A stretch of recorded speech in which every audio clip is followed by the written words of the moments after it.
ঢাকা থেকে সিঙ্গাপুর হাদির উন্নত চিকিৎসার যাত্রা। মাঝে মধ্যে দুই একটা খুন খারাপি হয়, এটা বিচ্ছিন্ন ঘটনা। সিইসি দুর্ঘটনায় হান্নান মাসুদ আহত। এনসিপিতে যোগ দিচ্ছেন মাহফুজ ও আসিফ। ঝিকরগাছায় বিএনপি নেতা নাজমুলের শাহাদত বার্ষিকী পালিত। দর্শক শুনছিলেন দিনের খবরের প্রধান শিরোনাম, এবার বিস্তারিত। তার আগে আমাদের ইউটিউব চ্যানেল সাবস্ক্রাইব করুন এবং সব খবর পেতে ফেসবুক পেজ ফলো করে রাখার পাশাপাশি ওয়েবসাইট ভিজিট করুন। ইনকিলাব মঞ্চের আহ্বায়ক ও ঢাকা ৮ আসনের সম্ভাব্য স্বতন্ত্র প্রার্থী শরীফ উসমান হাদির উপর গুলি চালানোর ঘটনা বিচ্ছিন্ন হিসেবে উল্লেখ করেছেন প্রধান নির্বাচন কমিশনার এএমএম নাসির উদ্দিন। একই সঙ্গে আসন্ন জাতীয় নির্বাচনে যেকোনো ধরনের সংশয় ও দুশ্চিন্তা দূর করার আহ্বান জানান তিনি। সোমবার গুলশানে আয়োজিত এক অনুষ্ঠানে এসব কথা বলেন। তিনি বলেন, নির্বাচনের আয়োজনের জন্য নির্বাচন কমিশন সম্পূর্ণ প্রস্তুত এবং নির্ধারিত সময়ে নির্বাচন অনুষ্ঠিত হবে। আইন শৃঙ্খলা অবনতি হলো কোথায়? মাঝে মধ্যে দুই একটা খুন খারাপি হয়। হাদির একটা ঘটনা হয়েছে, আমরা এগুলো বিচ্ছিন্ন ঘটনা মনে করি। এ ধরনের ঘটনা তো সবসময় ছিল।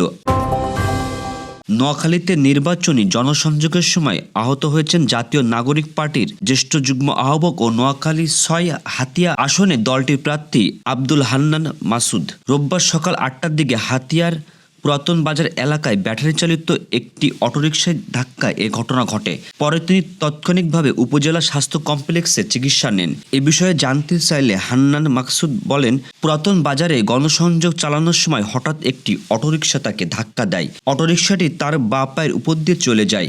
ঘটনার পরপরই তিনি পায়ের এক্স-রে করান। পায়ে ব্যথা থাকলেও গুরুতর কোনো সমস্যা ধরা পড়েনি। চিকিৎসা নেওয়ার পর তিনি আবারও জনসংযোগ কার্যক্রমে অংশ নেন।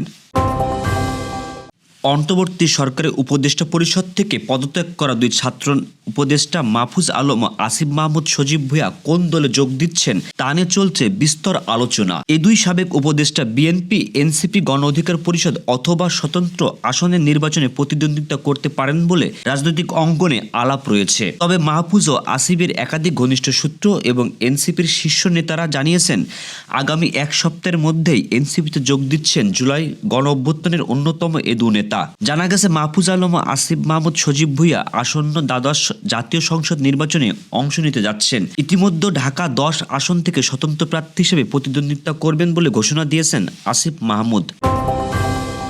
গুলিবিদ্ধ জুলাই যোদ্ধা এবং ইনকিলাব মঞ্চের মুখপাত্র শরীফ উসমান হাদিকে উন্নত চিকিৎসার জন্য সিঙ্গাপুর নেওয়া হচ্ছে।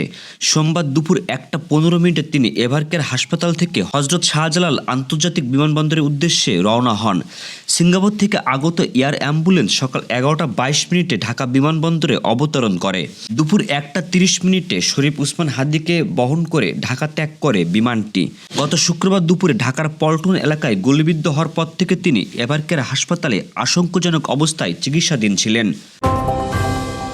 আওয়ামী ফ্যাসিস্ট সরকারের নীলনকশা নির্মম নৃশংসতায় গুম খুনের শিকার যশোরের ঝিকরগাছা উপজেলার বিএনপির প্রয়াত সভাপতি ও জেলা বিএনপির অর্থ বিষয়ক সম্পাদক শহীদ নাজমুল ইসলামের ১৪তম শাহাদত বার্ষিকী পালিত হয়েছে।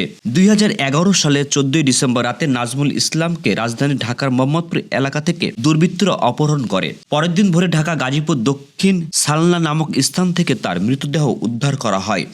দিবসটি উপলক্ষে উপজেলা ও পৌর বিএনপি যৌথ উদ্যোগে বিস্তারিত কর্মসূচি গ্রহণ করা হয়। সোমবার সকাল ১০টায় উপলক্ষে মরহুমের কবর জিয়ারত করা হয়।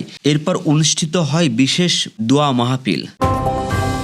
দক্ষতা নিয়ে যাব বিদেশ, রেমিডেন্স নিয়ে গর্ব স্বদেশ, এই প্রতিপাদ্য সামনে রেখে আন্তর্জাতিক অভিবাসী দিবস ও জাতীয় প্রবাসী দিবস ২০২৫ উপলক্ষে গাইবান্ধায় সেবা সপ্তাহের উদ্বোধন করা হয়েছে। রোববার দুপুরে জেলা কর্মসংস্থান ও জনশক্তি কার্যালয়ে সেবা সপ্তাহের আনুষ্ঠানিক উদ্বোধন করেন গাইবান্ধা সরকারি বিশ্ববিদ্যালয় কলেজের অধ্যক্ষ আব্দুর রশিদ। এ সময় উপস্থিত ছিলেন জেলা কর্মসংস্থান ও জনশক্তি কার্যালয়ের সহকারী পরিচালক নেসারুল হক, প্রবাসী কল্যাণ ব্যাংকের manager Amtaj Hossain, Gaibandha press club এর সাধারণ সম্পাদক ইদ্রিস উজ্জামান সহ অন্যরা।